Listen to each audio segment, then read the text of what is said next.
Assalamualaikum warahmatullahi wabarakatuh. Salam sejahtera untuk kita semua. Apa kabar mahasiswa Universitas Terbuka Prodi Pendidikan Bahasa Indonesia? Semoga sehat selalu ya. Baik, kita berjumpa lagi kali ini pada sesi 5 kelas berbicara. Nah, pembahasan yang akan kita bahas kali ini yaitu tentang terampil berbicara dalam kegiatan kepemanduan wisata.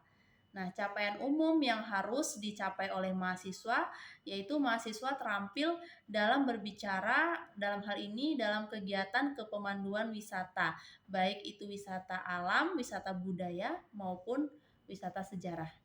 Nah, apa capaian khusus yaitu mahasiswa mampu menjelaskan hakikat kepemanduan, kemudian mampu menjelaskan persiapan berbicara dalam kepemanduan, kemudian mampu sebagai pemandu wisata dan juga mampu menilai pemandu wisata.